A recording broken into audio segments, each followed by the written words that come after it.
Dan pemirsa, untuk mengetahui informasi lebih lanjut mengenai korban pertama jatuhnya pesawat ATR 42500, kami sudah terhubung dengan kontributor Garuda TV Rusmawandi Rara. Baik, selamat siang Rusmawandi. Bisa Anda jelaskan proses evakuasi korban pertama mulai dari lokasi pesawat jatuh hingga tiba di Rumah Sakit Bayangkara Makassar? Silakan. Baik, Ayu Delita dan pemirsa Garuda TV dimanapun berada. Saat ini saya berada di posko postmortem yang ada di Bidokes Polda Sulawesi Selatan. Nah, untuk korban pertama yang ditemukan oleh tim SAR gabungan itu tiba di Bidokes Polda Sulawesi Selatan pada pukul 8:45, di mana jenazah korban yang pertama ini ditemukan sejak minggu siang kemarin, namun baru tiba tadi pagi pada pukul 8:40, di mana personel gabungan sebelum ditemukan jenazah korban ini, personel gabungan menyisiri jalur air sejauh 200 meter sambil menelusuri jejak puing pesawat. Korban pertama seorang laki-laki ditemukan pada pukul 13:43 waktu Indonesia Tengah dalam kondisi tersangkut di pohon tepat di bibir tebing dengan kemiringan sekitar 30 derajat. Nah, jenazah korban pertama ini baru tiba hari ini karena tim SAR berupaya mengangkat jenazah sempat dilakukan ke arah atas ke puncak Gunung Bulu Sarau 60 meter, namun hujan deras memaksa tim relawan evakuasi dan mengubah arah evakuasi ke bawah menuju kampung terdekat yang dimana namanya Desa Lampeso, Kabupaten Maros. Selama kurang lebih 30 jam, tim SAR bertahan semalam bersama jenazah di medan yang labil. Setelah sehari berjalan, jenazah akhirnya tiba di Lampeso, Kecamatan Cendewana, Kabupaten Maros pada Selasa sore. Iya. Rusmawandi, ini mengapa jenazah korban kedua justru dapat dievakuasi dan dibawa ke Rumah Sakit Bayangkara terlebih dahulu dibanding korban pertama tadi? Sempat juga Anda sampaikan bahwa faktor cuaca ini juga mempengaruhi proses evakuasi, begitu?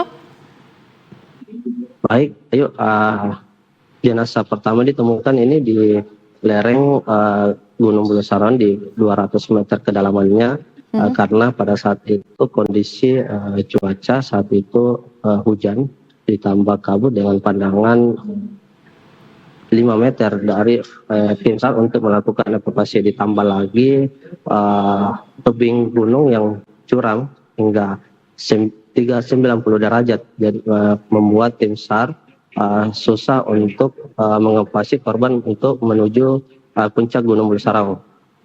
Iya, Rusmawandi, sejauh ini seperti apa proses identifikasi dari korban temuan jenazah kedua ini? Seperti mungkin ada postmortem atau antemortem, begitu?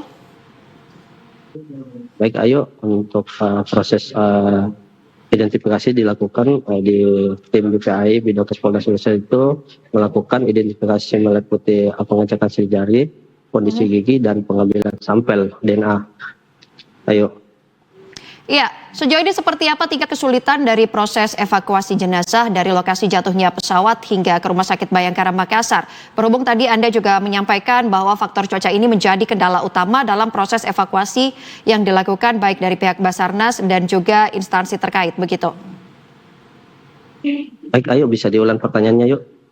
Ya, baik Mas Rusmawandi, ini bagaimana terkait tingkat kesulitan dari proses evakuasi jenazah yang dilakukan baik dari tim Basarnas dan juga instansi terkait? Sebelumnya juga Anda sempat menyampaikan bahwa kesulitan ini terjadi akibat adanya cuaca yang kurang mendukung saat proses evakuasi, begitu. Silakan.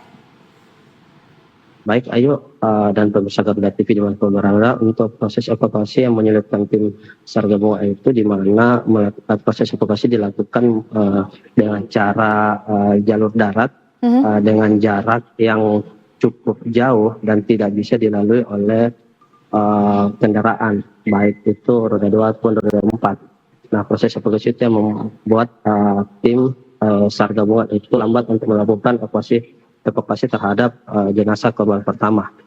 Dan jenazah korban pertama juga dievakuasi dengan cara ditandu dan dipotong oleh tim SAR gabungan untuk menuju ke Desa Lampiso, Kabupaten Maros Selatan. Ayo. Iya, sejauh ini setelah jenazah tiba di Rumah Sakit Bayangkara Makassar, selanjutnya tahapan penanganan yang dilakukan dari pihak DVI Polri sendiri dan identifikasi apa yang saat ini sedang dilakukan? Baik, Ayo, untuk saat ini tim DVI Polda Sulawesi Selatan telah sementara melakukan pengecekan sidik jari untuk postmortem untuk jenazah korban pertama yang ditemukan oleh tim SAR gabungan, dan untuk mengetahui identifikasinya kami masih menunggu hasil dari tim DVI Bidokes Polda Sulsel sendiri. Ayo. Ya, baik, terima kasih Rusmawandi atas laporannya dan selamat kembali bertugas.